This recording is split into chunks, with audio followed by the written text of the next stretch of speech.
د بخونکي او مهربان خدای په نوم ګرانو مینوالو زه یم ستاسو ورور ستاسو کوربه حبیب الله همدرد. مینوالو ډېر ډېر سلامونه، احترامات، نیک او سپېڅلې هیلې مې ومنئ. مینوالو، نن انتهایي د غم د درد او انتهایي د پریشانۍ ورځ ده چې نن زموږ له خوا نه یو ډېر لوی ستر عالم دین مفتي شیخ الحدیث و تفسیر حضرت مولانا مفتی ظرفرعلی خان صاحب زموږ نه جدا شو، وفات شو. الله پاک دې د هغې کامل مغفرت نصیب کړي. د نن ورځ د دې ویډیو جوړولو مقصد دا دی چې مفتی ظرفرعلی خان صاحب په موږ هم ډېر ګران و، زه او زما کشر ورور عزیز الله غالب پې هم ډېر ګران و. ډېر مې د هغې په وفات زړه ودردېدو او هغه ورځ راته رایاده شوه چې 14 نومبر و. زه 14 نومبر زه په کراچۍ کې وم، د هغې خواله ورغلی وم، د هغې د دغه بیمارۍ نه خبر وم او هغې ته مې دا یو څو شعرونه وړاندې کړي وو چې ډېر زیات خوشحاله شوی و، په سینه پورې جوخ نیولی وم، ډېره مینه یې راکړې وه او ډېرې زیاتې دعاګانې راته کړې وې. ما د هغې یو بیان لیدلی و چې هغه پکې ډېر زیات یو څو شعرونه ویلي او ډېر دردمن اواز باندې په ژړغونې اواز. نو ما ورته دا یو څو شعرونه ډالۍ کړي وو، تاسو ته هم شریکوم چې هغه کله مړه کېږي چې په زړونو کې ژوندي وي جذبې د مدام ځوانې او ژوندی اوسه مفتي صاحب، او دا ستا د ژبې زور بلها مړي ژوندي کړل، دا ستا د ژبې زور بلها مړي ژوندي کړل، دا ژبه دې هم داسې ګړندی اوسه مفتي صاحب. ډېر خوشحاله شو. بیا مې ورته نور څو شعرونه وویل چې خدایه په ژوند دا امتحان زموږ نه وانخلې، جان رانه واخلې خو جانان زموږ نه وانخلې، او خدایه د پوهې خاوندان زموږ نه وانخلې، دغه صوفیان او بزرګان زموږ نه وانخلې، د خپل اسلافو ترجمان زموږ نه وانخلې، خدایه زموږ مری کاروان زموږ نه وانخلې، چې په خپل علم یې عمل وي او صابر هم وي، هغه عالم فاضل انسان زموږ نه وانخلې، چې کشران له ګوتې نیسي ورته لاره ښایي، چې کشران له ګوتې نیسي ورته لاره ښایي، دغه سپین روبي مشران زموږ نه وانخلې، او موږ یو د دې ګلو په مینه باندې مست خیرازه، دا د ګلونو ګلستان زموږ نه وانخلې، او مرګیه نور چې رانه څه غواړې نو در به کم خو، مرګیه نور چې رانه څه غواړې نو در به کم خو، دا یو مفتي ظرفرعلی خان زموږ نه وانخلې،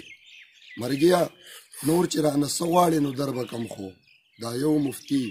ظرفرعلی خان زموږ نه وانخلې، چې د سرتورو چې د تور سرو په ننګ توره چلوي همدرده، چې د تور سرو په ننګ توره چلوي همدرده،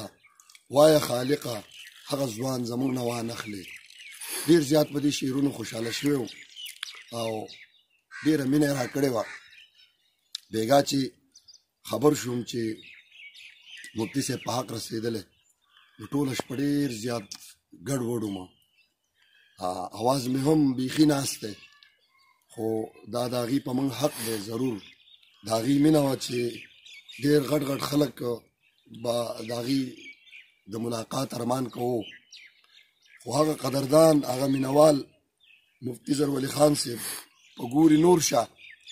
هغې به ما ته فون اکثر وکړو، ما ته به ویل ته راشه زما یاد شوی، زه چې به لاړم نو په ګنټو ګنټو به تر نیمې نیمې شپو زما سره ناست و، خندل به ډېر به خوشحاله و. دغه یو څو شعرونه د هغې د وفات په اړه بطور مرثیه شعرونه دي، ستاسو سره شریکول غواړم چې زما مرشد زما درمان لاړو، زما مرشد زما درمان لاړو، مفتی ظرفرعلی خان لاړو، نن د دیوبند میری کاروان لاړو، نن د دیوبند میری کاروان لاړو، مفتی ظرفرعلی خان لاړو، او چې په مړانه یې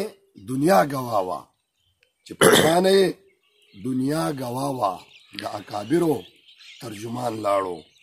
ورپسې جاړي په زرګونو خلک، ورپسې جاړي په زرګونو خلک،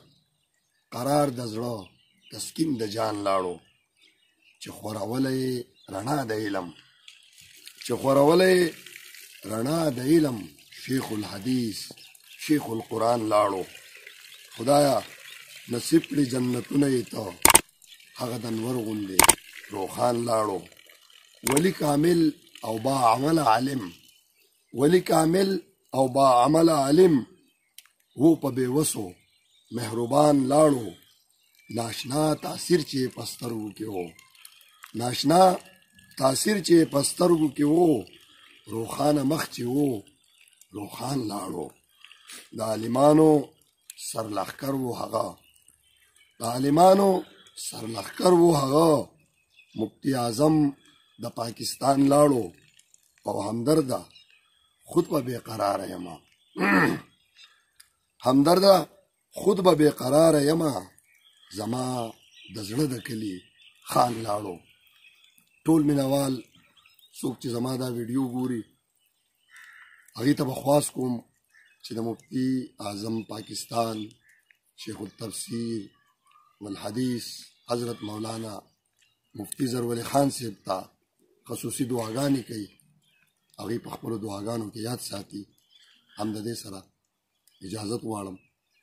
د لوی الله په امان